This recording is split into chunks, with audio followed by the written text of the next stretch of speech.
Unahin na muna natin si Grace Enzano. Presyohan ng gulay daw. Oo, grabe, no?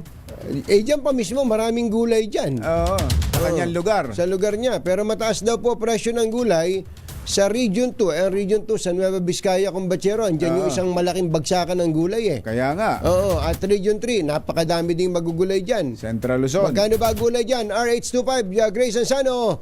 Coming Grace!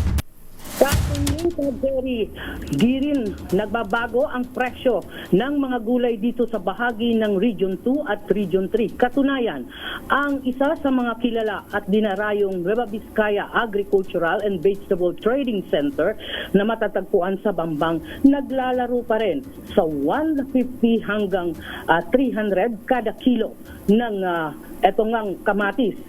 Bagamat sa mga nakalipas na panahon, pumalo pa nga ng 5 pesos hanggang 10 pesos at marami sa mga kamatis na yan ay itinatapon na lamang.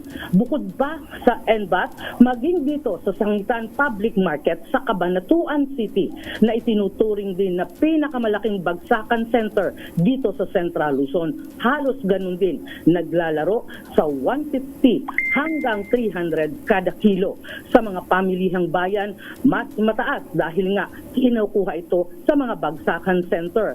Sa ngayon, kani-kanyang diskarte ang mga karinderya sa halip na bumili ng sariwang kamatis ay tomato paste na lamang ang kanilang tinatakbuhan. Higit daw na mas mura at hindi naapektuhan ang kanilang mga ibinebentang mga pagkain. Sa ngayon, isa sa mga tinututukan ng Department of Agriculture ay ang patuloy na maalalayan daw ang mga magsasaka. Tanong ng maraming magsasaka sa panahon daw na kung kailan maraming ani, hindi raw sila nabebentahan.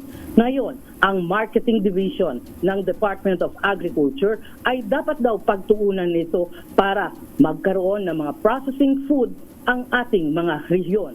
Ang bahagi ng Central Luzon, lalo na sa bahagi ng Nueva Ecija, isa ito sa mga nagpuproduce at masisipag na magsasaka tulad na lamang sa Saragosa na may malawak din na taniman ng mga kalabasa. Bangabat sa ngayon, naglalaro ang kilo ng kalabasa sa 20 hanggang 30 pesos.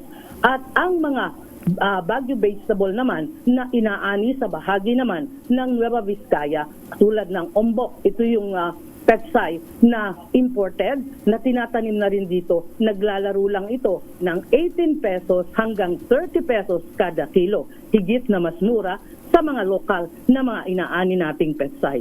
Kani-kanya na raw diskarte ang ating mga mamimili, lalo na si Mrs. nakakarampot na lang ang inuuwi ring sweldo ng kanyang mister. So yan ang ating update. Ito si RH25, Grace Vera Sansano. Una sa Pilipinas, una sa Pilipino. Kaya pala